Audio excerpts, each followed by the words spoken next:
60 seconds. That's all it took. 1 minute for a single voice to shatter decades of diplomatic silence and change the global conversation forever. No theatrics, no grandstanding, just pure, calculated truth delivered with surgical precision. The man who spoke those words?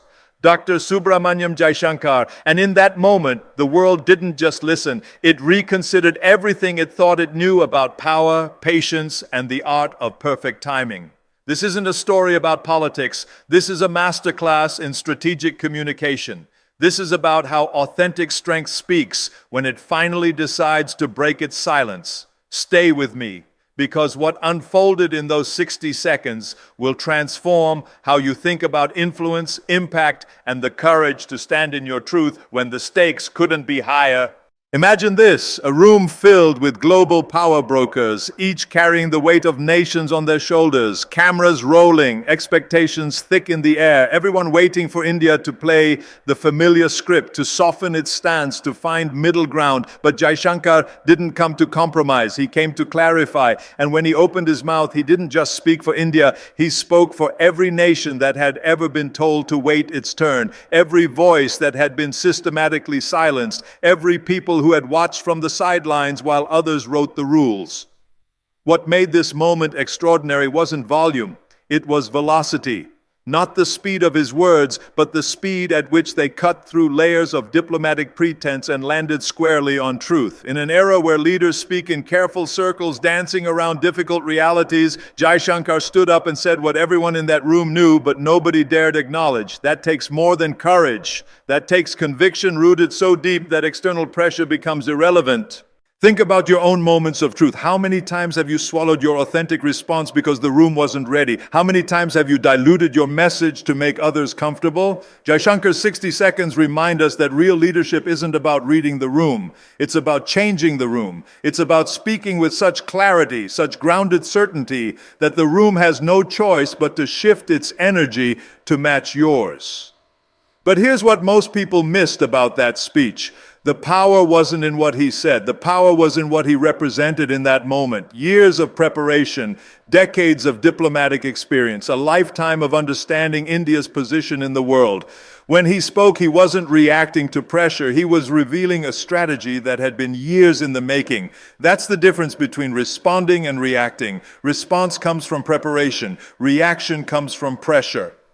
The global audience expected India to follow the familiar pattern: defend, explain, apologize, accommodate. Instead, they witnessed something entirely different. They saw a nation that had moved beyond seeking approval to simply stating reality. No defensiveness, no desperation for acceptance, just calm, unwavering articulation of India's position, delivered with the confidence of a country that knows its worth and refuses to negotiate it down.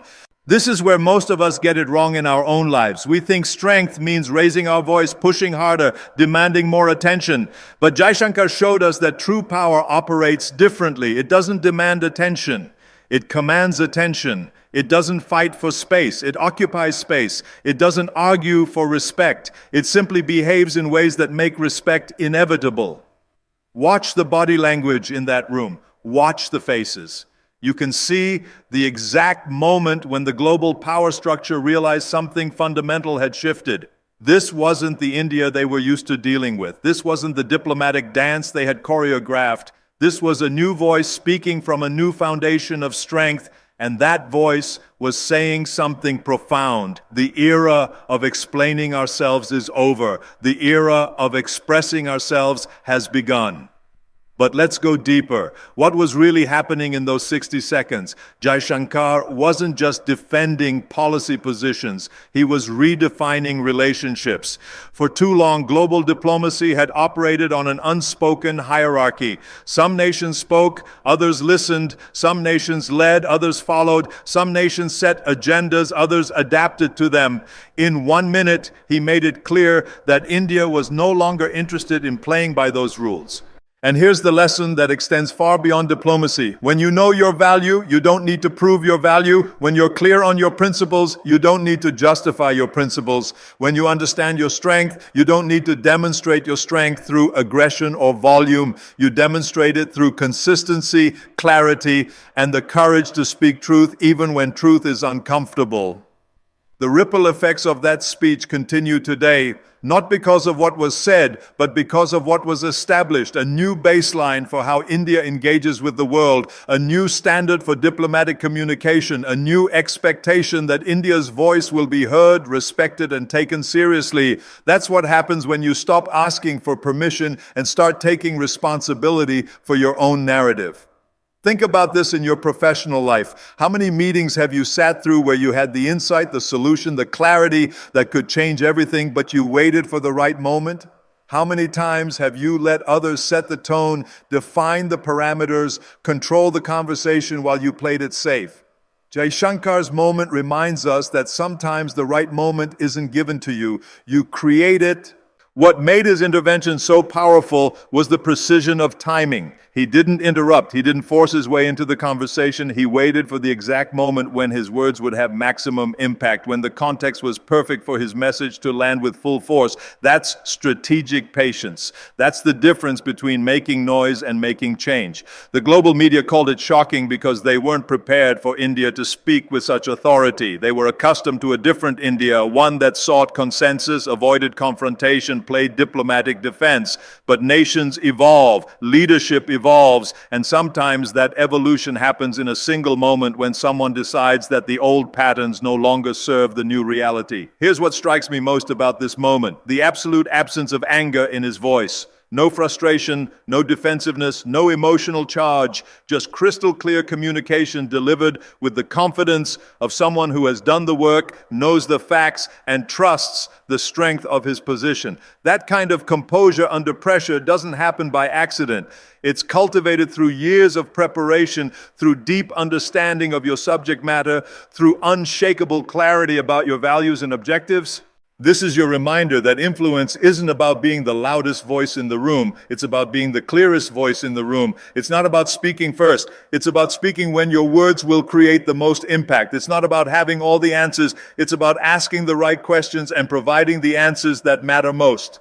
But let's examine what happened after those 60 seconds. The conversation shifted. The dynamic changed. Global partners began engaging with India differently, not because India demanded different treatment, but because India had demonstrated that it would no longer accept being treated as anything less than an equal partner. That's how respect is earned in the real world, not through demands or complaints, but through consistent demonstration of your value and unwavering commitment to your principles. The speech became a defining moment because it represented something larger than policy or politics. It represented the emergence of a confident India that no longer felt the need to explain its decisions or apologize for its positions. It represented a shift from defensive diplomacy to assertive engagement. It showed the world that India had moved beyond seeking acceptance to commanding respect.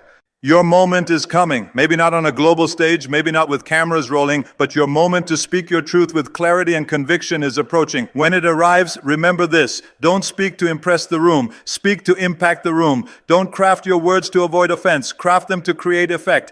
Don't aim to be liked, aim to be heard, understood, and respected. The beauty of Jaishankar's approach was its simplicity. No complex arguments, no lengthy explanations, no intellectual gymnastics, just straightforward articulation of India's position delivered with uncompromising clarity. Sometimes the most powerful thing you can do is state the obvious truth that everyone else is afraid to acknowledge. This moment also revealed something crucial about modern leadership. The old models of dominance through volume, of influence through intimidation, of power through position are becoming obsolete. The new model is influence through authenticity, power through purpose, dominance through delivering value. Jaishankar embodied this new model perfectly. He didn't try to overpower anyone. He simply expressed India's reality so clearly that everyone else had to acknowledge it. The global reaction tells us everything we need to know about the impact. Some celebrated the boldness, others criticized the directness, but nobody ignored it, nobody dismissed it, nobody questioned its authenticity. When you speak from genuine conviction, backed by solid preparation, delivered with perfect timing, the world pays attention whether it agrees with you or not. Here's what this means for your personal and professional growth. Stop waiting for permission to speak your truth. Stop diluting your message to make others comfortable. Stop apologizing for having strong convictions.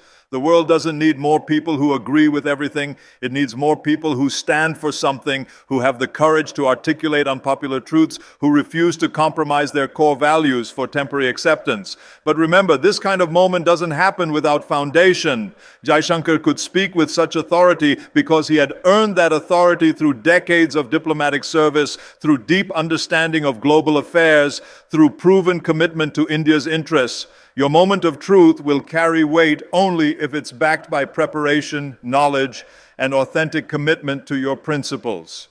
The 60 seconds that shocked the world weren't really 60 seconds. They were the culmination of years of work, study, experience, and character development. They were the natural expression of someone who had done the inner work necessary to speak with unshakable confidence. They were the inevitable result of choosing substance over style, depth over surface, truth over convenience. This is your invitation to begin preparing for your moment, not by practicing what to say, but by becoming someone worth listening to. Not by crafting perfect arguments, but by developing unshakable convictions. Not by learning diplomatic language, but by committing to authentic communication. Not by avoiding difficult truths, but by embracing the responsibility to speak them when the moment demands it. The world is changing. The old power structures are shifting. The traditional hierarchies are being challenged. And in this new landscape, the voices that will be heard, respected, and followed are the voices that speak with Jaishankar's combination of preparation, principle, and perfectly timed precision. 60 seconds, one voice, one moment of truth, one speech that reminded the world that real power doesn't announce itself with fanfare. It simply shows up, speaks clearly, and changes everything. Your 60 seconds are coming. When they arrive, make them count, make them matter, make them impossible to ignore. The shock wasn't in what he said. The shock was in how he said it, when he said it, and what it represented about India's evolution on the global stage. That's the kind of shock the world needs more of. The shock of authentic leadership, the shock of principled communication, the shock of someone finally saying what needed to be said with the clarity and courage it deserved. This is more than a speech. This is a template. This is a reminder. This is proof that when preparation meets opportunity, when conviction meets courage, when the right person speaks the right words at the right moment, the world stops, listens, and is never quite the same again. Your moment is coming. Be ready. The genius of what happened in that room goes even deeper than most people realize. While the world focused on the words themselves, the real masterpiece was in what those words revealed about India's transformation. This wasn't just diplomatic communication. This was a nation announcing its arrival as a global power, not through military might or economic dominance, but through something far more sophisticated: intellectual confidence married to moral clarity. Watch how he constructed each sentence. Every word deliberate, every pause strategic, every emphasis calculated for maximum impact. This is what happens when someone has mastered their craft so completely that they can make the complex appear simple, the profound seem obvious, the revolutionary feel inevitable. Jaishankar didn't just deliver a speech, he delivered a masterclass in how to communicate when everything is on the line. But here's what most analysis missed: the cultural shift this moment represented. For generations, India had been positioned as the world's largest democracy that still needed guidance, the emerging economy that still required oversight, the ancient civilization that somehow still needed permission to speak with authority. In 60 seconds, that narrative died, not through argument or confrontation, but through demonstration. India didn't demand to be treated differently. India simply began behaving like the global power it had become. Think about this pattern in your own journey. How many times have you waited for others to recognize your growth before you started acting from your new level of capability? How many times have you asked for permission to use skills you had already developed, sought approval for decisions you were already qualified to make? Jaishankar's moment teaches us that recognition follows demonstration, not the other way around. The ripple effects continue to spread across diplomatic circles worldwide. Other nations watched this moment and realized something fundamental. The old playbook for international relations was being rewritten. The assumptions about who speaks first, who sets agendas, who determines acceptable discourse had shifted. India hadn't asked for a new role in global affairs. India had simply stepped into that role and spoken from it with such natural authority that everyone else had to adjust their expectations accordingly. This is the kind of leadership transition that happens not through announcement but through embodiment. Jaishankar didn't declare India's new position. He inhabited it so completely that everyone watching had to acknowledge the reality they were witnessing. That's how genuine transformation occurs, not through proclamation, but through consistent action that makes the new reality undeniable. Let's examine the psychological impact of his delivery. No raised voice, no aggressive gestures, no emotional appeals, just calm, measured articulation of India's perspective delivered with the confidence of someone who had nothing to prove and everything to contribute. That kind of composure under global scrutiny doesn't develop overnight. It's the result of years of preparation, meeting decades of experience, meeting a moment that demanded nothing less than complete authenticity. This teaches us something profound about pressure and performance. The biggest moments in our lives often require us to be most ourselves, not some amplified or artificial version of ourselves. Jaishankar succeeded because he didn't try to be anyone other than who he had already become through years of dedicated service and deep understanding of his subject matter. When your moment arrives, your preparation will speak through you if you let it. The ripple effects continue to spread across diplomatic circles worldwide. Other nations watched this moment and realized something fundamental. The old playbook for international relations was being rewritten. The assumptions about who speaks first, who sets agendas, who determines acceptable discourse had shifted. India hadn't asked for a new role in global affairs. India had simply stepped into that role and spoken from it with such natural authority that everyone else had to adjust their expectations accordingly. This is the kind of leadership transition that happens not through announcement but through embodiment. Jaishankar didn't declare India's new position. He inhabited it so completely that everyone watching had to acknowledge the reality they were witnessing. That's how genuine transformation occurs, not through proclamation but through consistent action that makes the new reality undeniable. Let's examine the psychological impact of his delivery. No raised voice, no aggressive gestures, no emotional appeals, just calm, measured articulation of India's perspective delivered with the confidence of someone who had nothing to prove and everything to contribute.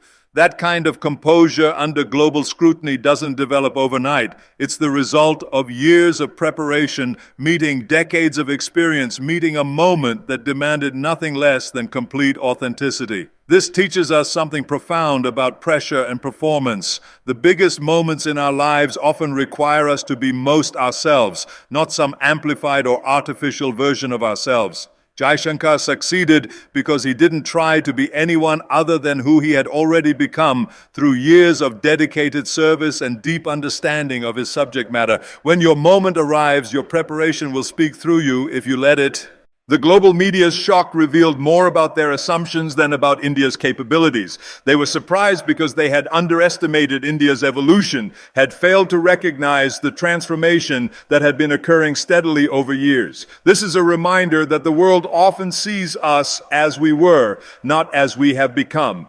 Part of growth is accepting the responsibility to update that perception through consistent demonstration of our current capabilities.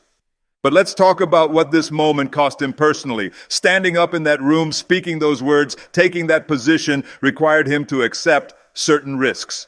Criticism from traditional allies, pushback from global power structures, personal attacks from those who benefited from the old dynamic. Real leadership always comes with a price, and Jaishankar was willing to pay it because he understood that some things are more important than personal comfort or universal approval.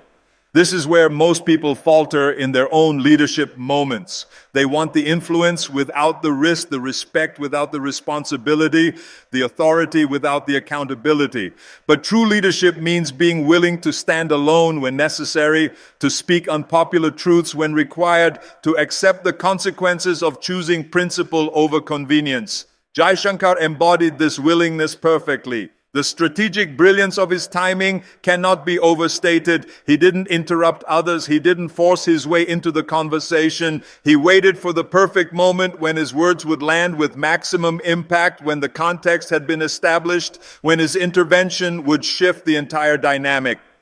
That kind of patience requires incredible discipline and even more incredible confidence in the value of what you have to offer. Think about your own communication patterns. How often do you speak just to be heard rather than waiting for the moment when your words will create genuine impact? How often do you interrupt rather than intervene strategically? Jaishankar's example shows us that timing isn't just about when to speak. It's about understanding the rhythm of influence, the flow of conversation, the architecture of attention. The aftermath of this speech continues to redefine India's relationships with major global powers, not because India demanded different treatment, but because India had demonstrated that it would no longer accept being treated as anything less than an equal partner in addressing global challenges. That shift in dynamic happened not through negotiation, but through simple, clear communication of India's evolved position. This reveals something crucial about respect in professional and personal relationships. Respect isn't granted as a favor or earned through supplication. Respect is the natural response to consistent demonstration of value, principle, and competence. When you show up with Jaishankar's combination of preparation and presence, respect becomes inevitable rather than negotiable. The speech also demonstrated something powerful about the relationship between individual leadership and collective representation. Jaishankar wasn't speaking just as an individual diplomat. He was channeling the voice of 1 billion people, the aspirations of an ancient civilization, the ambitions of a modern democracy. That kind of representative responsibility requires a level of character development that goes far beyond personal achievement or professional success. This teaches us that our own moments of leadership often carry weight beyond our individual circumstances. When you speak up in that meeting, you're representing everyone who shares your perspective but lacks your platform. When you take that stand, you're speaking for everyone who believes what you believe but lacks your opportunity. When you use your voice, you're amplifying voices that haven't yet found their power. The global reaction also revealed the hunger for authentic leadership in international affairs. People around the world, regardless of nationality, responded positively to seeing someone speak with such clear conviction and principled courage. In an era of calculated political messaging and diplomatic doublespeak, Jaishankar's directness felt revolutionary. Authenticity always cuts through noise, always finds its audience, always creates its own impact. Here's what this means for your personal development.